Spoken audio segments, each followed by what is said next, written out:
MS યુનિવર્સિટીમાં વિદ્યાર્થી સંઘની ચૂંટણીમાં એબીવીપીનો વિજય થયો હતો. એનએસયુઆઈએ ફેર મતગણતરીની માંગણી કરી હતી. ચૂંટણી પૂરી થયા બાદ વિદ્યાર્થીઓમાં ખેલદિલીના અભાવે કેટલાક વિદ્યાર્થીઓ અને વિદ્યાર્થી નેતાઓ વચ્ચે ભારે અનબનાવો જોવા મળ્યા હતા. આજે એનએસયુઆઈ અને હેપી ક્લબના વિદ્યાર્થીઓ સામસામે આવી જતા એનએસયુઆઈના એક વિદ્યાર્થીને ઢોર માર મારતા એમએસ યુનિવર્સિટી સંકુલમાં ભારે ઉત્તેજના વ્યાપી ગઈ હતી. કોમર્સ ફેકલ્ટી ખાતે વિદ્યાર્થીઓના ટોળા ઉમટી પડતા આખરે પોલીસની એન્ટ્રી થતા સ્થિતિ કાબૂમાં આવી હતી. बाहर के समझ तत्व आके मुझे यहाँ पे मार रहे हैं. 50 जन ने मुझे घेर के मारा, मुझे मारने की कोशिश की, मेरे गले पे भी यहाँ पे मारा और मुझे धमकी दी कि तुझे जान से मार डालेंगे रात को. ऐसे एक्चुअली हमारा फैकल्टी जीत चुका है तो भी लोग फालतू में बवाले कर रहे हैं. हमको बोले क्या फैकल्टी हमारा रह गए, हमारा ऑलरेडी जीत चुका है. हमने उस पर आंदोलन किया था. उन्होंने ऐसा कहा कि हमारा फैकल्टी जीते, हम लोग मारामारी करेंगे, आपको मारेंगे. एमएस यूनिवर्सिटी ની અંદર આ બહારના જે સ્ટુડન્ટ છે, જે હેપી ક્લબના છે, એ બહારના સ્ટુડન્ટ આવીને એનએસયુઆઈના પ્રમોદ મોરેને માર્યો છે અને જાનથી મારી નાખવાની આજે રાત્રે ધમકી આવી છે. તો હું પોતે એઝ અ ફેકલ્ટી ચેસ તરીકે આજે હું મેનેજમેન્ટ સામે ફરિયાદ કરવાનો છું કે જે બહારના સ્ટુડન્ટ છે એમને કોમર્સ ફેકલ્ટી કે એમએસ યુનિવર્સિટી અંદર પ્રવેશ આપવામાં ના આવે અને જો આપવા દેવામાં આવશે તો એનએસયુઆઈ દ્વારા ઉગ્રમાં ઉગ્ર આંદોલન કરીને પોલીસ ફરિયાદ કરી દેવામાં આવશે. એમએસ યુનિવર્સિટીના પરિણામ જાહેર થયાના બીજા દિવસે પણ વિદ્યાર્થીઓ વચ્ચે જૂથ અથડામણના બનાવો બનતા યુનિવર્સિટી સંકુલમાં સુરક્ષાના મામલે અનેક સવાલો ઉપસ્થિત થયા હતા. આજે સવારે એમએસ યુનિવર્સિટી કોમર્સ ફેકલ્ટી ખાતે હેપી ક્લબ અને એનએસયુઆઈના વિદ્યાર્થીઓ વચ્ચે હારજીતના મામલે ચકમક થતા મામલો ઉગ્ર બન્યો હતો અને હેપી ક્લબ તેમજ એનએસયુઆઈના વિદ્યાર્થીઓ સામસામે આવી ગયા હતા અને વિદ્યાર્થીઓમાં ભારે ભાગદોડ મચી જતા મામલો જાહેર રોડ પર આવી જતા મારામારીના ફિલ્મી દ્રશ્યો સર્જાયા હતા. ઘટનાની જાણ સયાજીગંજ પોલીસને થતા પોલીસ અધિકારીઓને ઘટના સ્થળે દોડી આવ્યા હતા.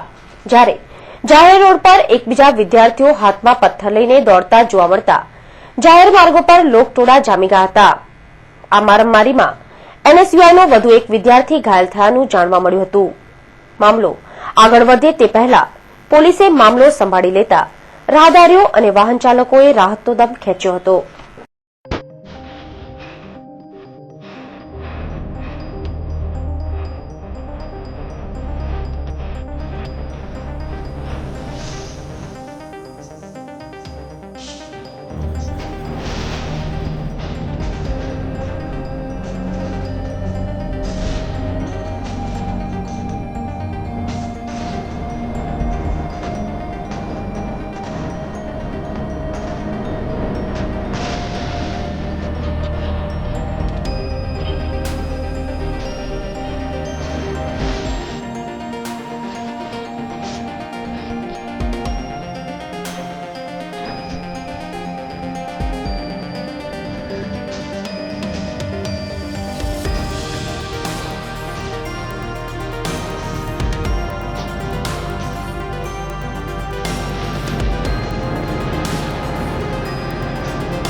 ગતરોજ એમએસ યુનિવર્સિટીમાં વિદ્યાર્થી સંઘની ચૂંટણી યોજાઈ હતી.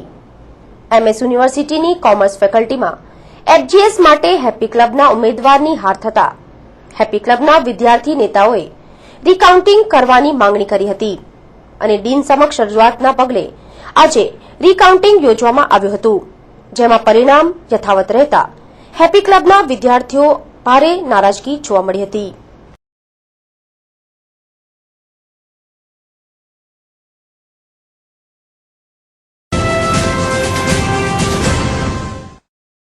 એમએસ યુનિવર્સિટીની ઓફિસમાં આજે વાઇસ ચાન્સલર સાથે એનએસયુઆઈની મીટિંગ યોજાઈ હતી, જેમાં એનએસયુઆઈના આગેવાન જા ભરવાડ અને ઋત્વિક જોશીએ વીસી સમક્ષ રજૂઆત કરી હતી અને ફેર મતગણતરીની માંગ કરી હતી, પરંતુ વીસીએ કોઈ પ્રત્યુત્તર આપ્યો ન હતો.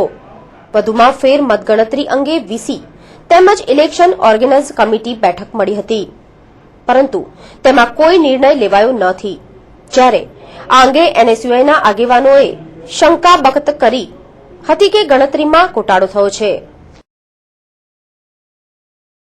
કાલે જ યુનિવર્સિટીનું ઇલેક્શન પત્યું એ પછી જે રિઝલ્ટથી અમે સંતોષ નહોતા, કેમ કે અમને ખાતરી છે કે પોલિટેકનિક, સાયન્સ અને ટેકનોલોજી અંદર વોટિંગની અંદર ગડબડી કરવામાં આવી છે.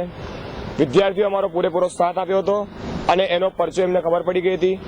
ભારતીય જનતા પાર્ટીના MP બાળુ શુક્લ એ ખુદ સામે આવી ગયા છે અને અમારા વિદ્યાર્થી પરિષદ અમારા વિદ્યાર્થીઓ પર દબાણ કરી રહ્યા છે અને આમાં વોટિંગમાં ગડબડી કરાવડાઈ છે. गौतम नायक ने रिकाउंटिंग की मांग करी. हमने आज एडवाइजरी कमेटी की मीटिंग भी बुलाई थी, सब सारे इश्यूज को डिस्कस भी किया है और यूनिवर्सिटी की प्रैक्टिसेस को देखते हुए, अपने प्रोसेस को देखते हुए कोई ऑब्जेक्शन भी नहीं आया प्रोसेस के अंदर, तो आज हमें लगता नहीं कि इसकी कोई ज़रूरत है.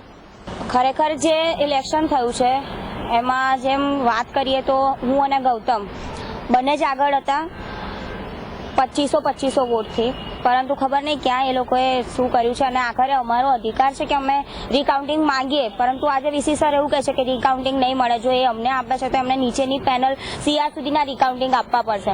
રિકાઉન્ટિંગની માંગણી લઈને આવ્યા હતા, કારણ કે યુનિવર્સિટીના વિદ્યાર્થીઓએ જે વિશ્વાસ મૂક્યો છે એનએસયુઆઈની પેનલ પર, ગૌતમને ભૂમિકા પર. ગઈકાલે તમે જુઓ કે 7 રાઉન્ડ સુધી એનએસયુઆઈનો લીડ બતાવતા હતા. જે બ્લોક યુનિવર્સિટી દ્વારા મૂકવામાં આવ્યું એ બ્લોક પર પણ 7 રાઉન્ડ સુધી ગૌતમ અને ભૂમિકા બંને આગળ જતા હતા. પરંતુ ટેકનોલોજી ફેકલ્ટીની જે મતપેટીઓ ખુલી અને ત્યારબાદ જે પણ ગડબડ થઈ છે એના માટે વાઇસ ચાન્સલર સાહેબનું ધ્યાન દોરવાયા હતા.